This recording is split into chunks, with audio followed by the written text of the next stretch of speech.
Fetch me that flower, the herb I showed thee once, the joys of it on the sleeping eyelids lay, will make or man or woman madly dote upon the next live creature that it sees. Fetch me this herb, and be thou here again, ere the Leviathan can swim in a league. Hello and welcome to this exploration of the Sabbath series.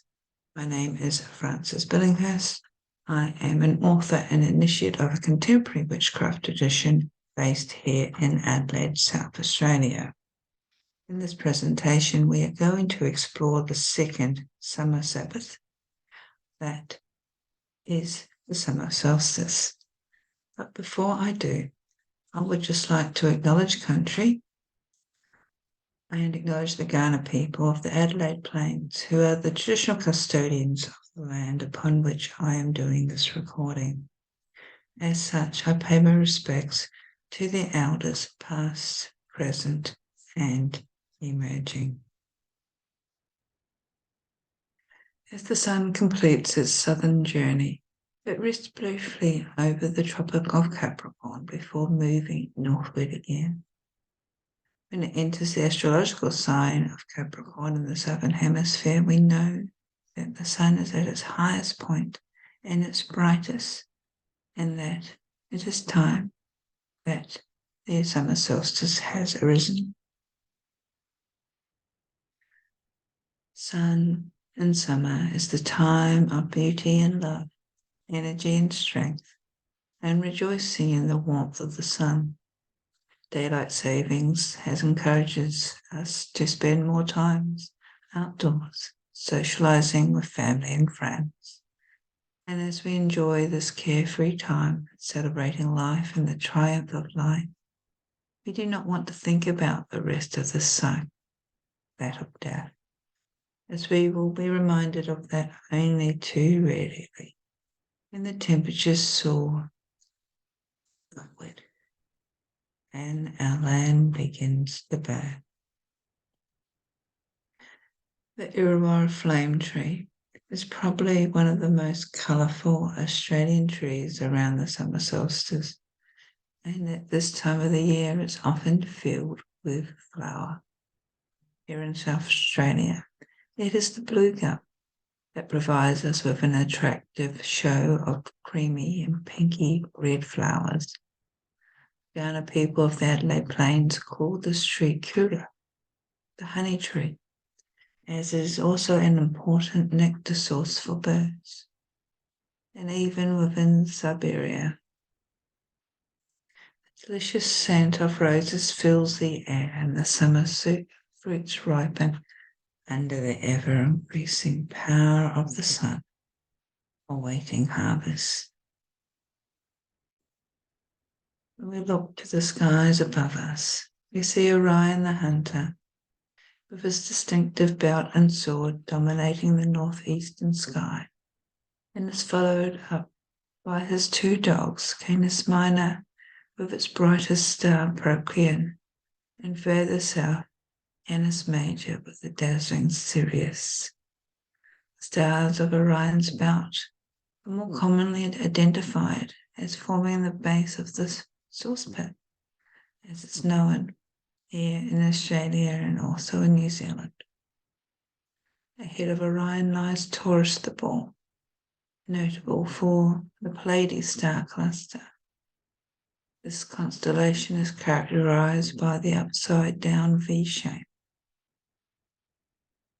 Pegasus, the winged horse, is low in the northeastern sky, while Crux, or the Southern Cross as it's commonly known, is low in the sky just above the horizon around about 6 o'clock. With its two pointer stars, Alpha and Beta Centauri, appearing nearly upside down. And the Milky Way is low in the east, arching from the north to the south, if you can see this through the light pollution. Further, there are 5 planets that can be seen: Mercury, Venus, Mars, Jupiter, and Saturn. all along the ecliptic as they travel across the sky. For the local Ghana people, the summer solstice marks the end of Rebirthing, the season of the celestial eagle, Rebirthing, and the start of Rebirthing, the hot season. For the Ngarrindjeri people of the Coorong mouth of the Murray River, the warmth associated with Dundang continues. As the sun increases in strength, it dries the land, allowing it to be haunted by the call of the ravens, a bird that's often associated with death in many cultures around the world. At the other end of the country, the top end, low-lying clouds are filled with monsoonal rains and dominate the skies. These rains fill the creeks and rivers and flood into the billabongs, forcing many animals, including the yellow-bellied pythons, rats, and goannas, to find refuge in the trees. It's a time to keep an eye out, because the crocodiles are also on the move.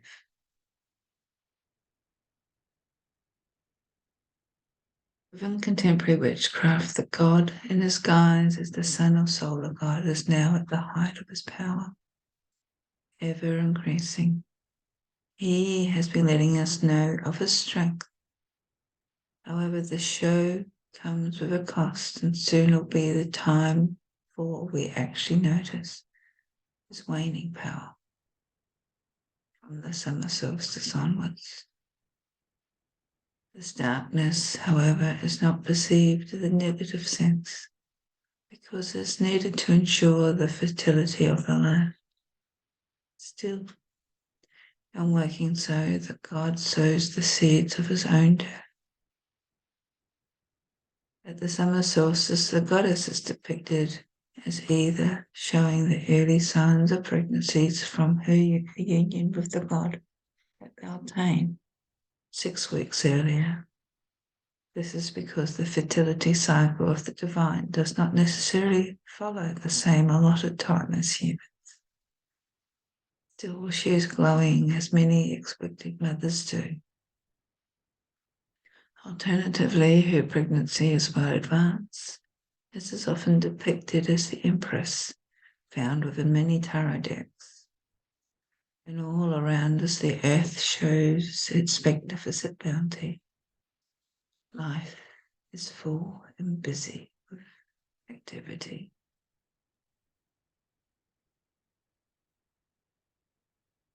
The goddess in an aspect of the mother, Gaia, is on the verge of sharing her bounty with us. However, there is also a death and life aspect at this time of year that is often overlooked. Within the bounty and the bountiful produce are the seeds that will sustain life, feeding us throughout the colder months, as well as being able for planting in the spring to repeat the cycle.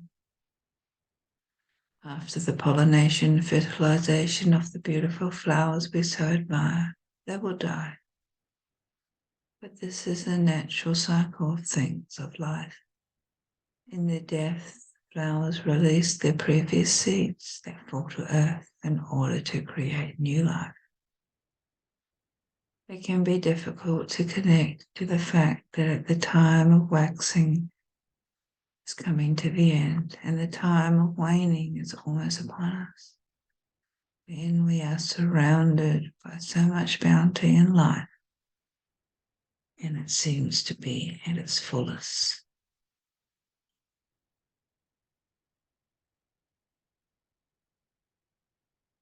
And of course, the summer solstice corresponds with Christmas.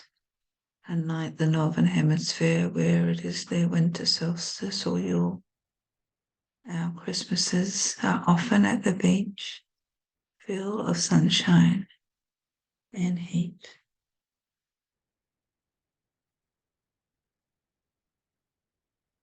And the summer solstice blessing to share.